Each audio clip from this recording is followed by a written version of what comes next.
Good afternoon, everybody. This is Jeff J. Brown, China Rising Radio Sinoland in Shenzhen, just south of the Tropic of Cancer.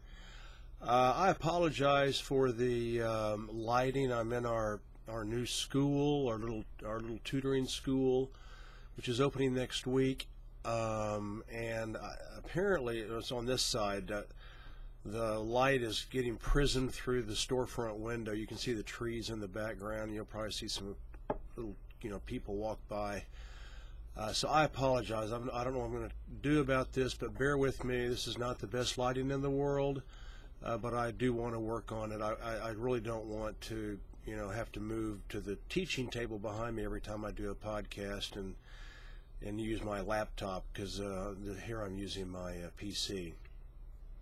So bear with me. I got a bit of a cold because we put up this nice green, the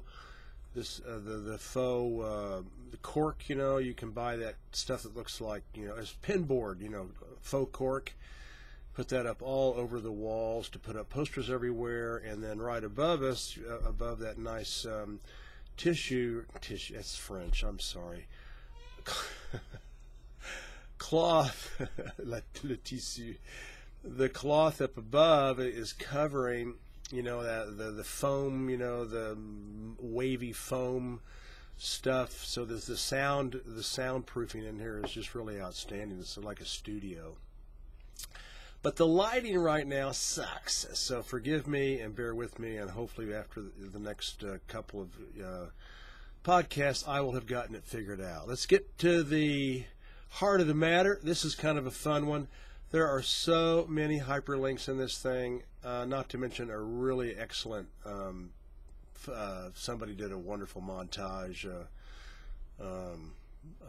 like a political cartoon. So please get to the source article. There's dozens of, well, at least tens of, I think, hyperlinks. China Rising .puntopress, puntopress.com, or go to the original SoundCloud and YouTube podcasts on my channels, and I always list it in the description. I got a bit of a cold because of the glue that the guy used. That really noxious glue that they have to use, like to glue stuff on walls. The stuff that people sniff. Anyway, it and the paint that he used looks, gave me a cold. I'm trying to air it out. Button up your bungholes, boys and girls, 'cause Baba Beijing is bringing on the badass. Pictured above, badass Baba Beijing making America's bald eagle feel the pain. The United States does not have bamboo forests. China has thousands of square kilometers of them. What's an American eagle doing there? Uncle Sam, you're out of range and outclassed in this neck of the woods. Time to dust off your feathers and get the heck out. Go home and take care of your own suffering people. Here's the article. Russian President Vladimir Putin's March 1st, 2018 State of the Nation speech was historic, during which he showed off his country's latest missile and nuclear weapon technology. The West has nothing that comes close to what Russia stocks in its arsenal. Even a NATO member, Turkey, is buying Russia's S-400 ground-to-air anti-missile system over America's version. Hell, everybody on planet Earth and their dead uncle wants to buy the S-400. It's so bad that the West has to buy their rocket engines from Russia to launch their satellites. After Syria's humiliating smackdown of NATO, Israel, their proxy terrorist ISIS and white helmet armies, with the critical help of Russia and Iran, it is clear which country is the world's real military superpower, and it is not spelled USA.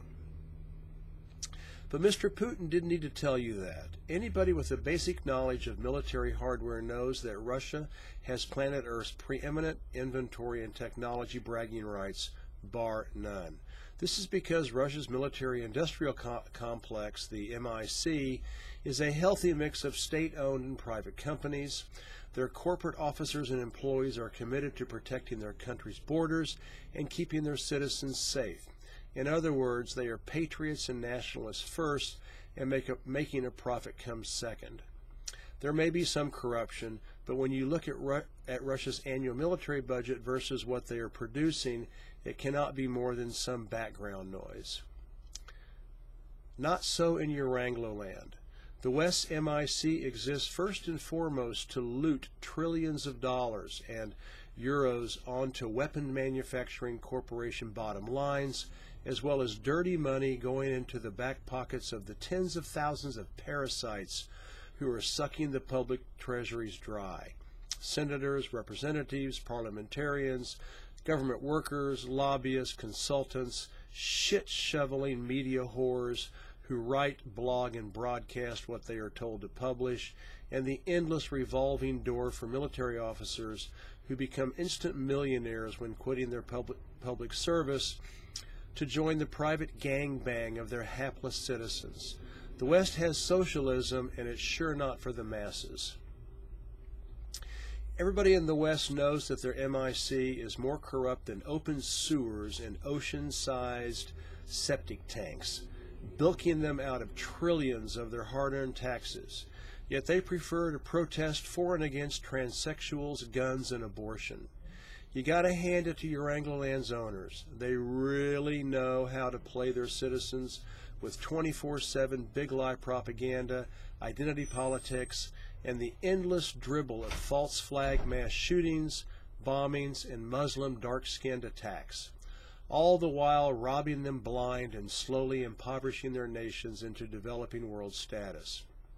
What is less talked about is the West prostitute media.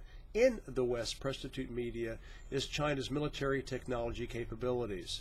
I'm not suggesting that China's weapons are superior to Russia's, but I am saying the United States would lose to the Chinese nation in a hot war. Like Russia, China's MIC is first patriotic and nationalist. Not only that, but China has the visionary guidance of the Communist Party of China, the CPC, with its long-term planning and strategies. Every member of the People's Liberation Army, the PLA, is a communist, and I can assure you that probably 90% of the MIC's corporate officers and board of directors are fire-breathing CPC members too. China's MIC is almost all state-owned, although Beijing is letting more and more private firms get into the game, especially ones that have developed unique or cutting-edge technology.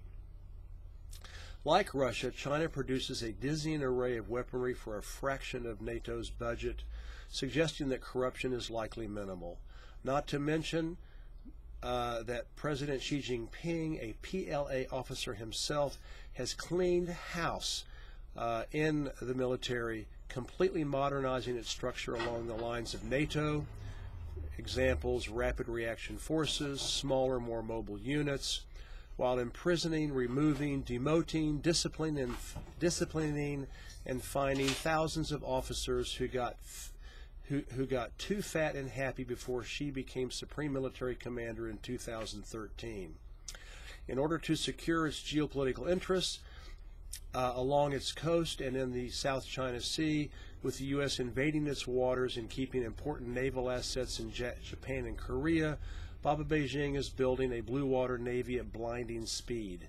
How fast, you might ask? China has built 15 Navy warships in just 7 months, the kind of output not seen since the United States after Pearl Harbor. This includes state-of-the-art aircraft carriers.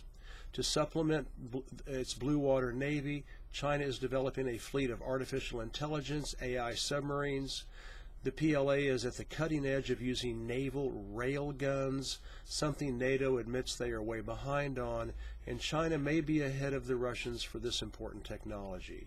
Railguns use powerful electromagnetic energy to launch missiles at high speeds. China upped the ante, announcing it has just tested an electromagnetic rocket, something that is still on the drawing boards in the West. China already has a vast arsenal of advanced missiles, and it is clear that, like Russia, Beijing is ahead of the West in hypersonic missiles. Not just hypersonic weaponry, but the PLA has a whole array of tactical and long-range missiles for every occasion. This includes the DF-21-D, dubbed the aircraft carrier killer, with the DF-21D's 1,500-kilometer range. Uncle Sam has to keep its blue water navy 1,600 kilometers from China's coast, thus making the 900-kilometer range jet fighters on board totally useless. Some superpower. China is giving NATO fits with its aviation programs, including the H-20 long-range stealth bomber, as well as its stealth fighter jets.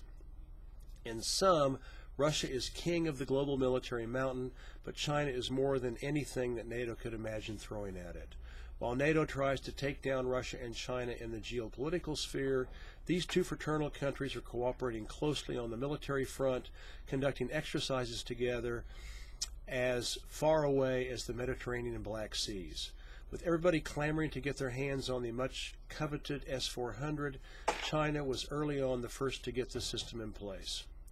Among Euranglo-Land's elites, there are some voices of reason questioning the delusional dream that the United States would send Russia to a quick and decisive defeat if they got into a hot war.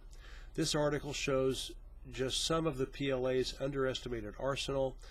America's generals know that China would wipe out its Pacific Fleet in a matter of days if war broke out.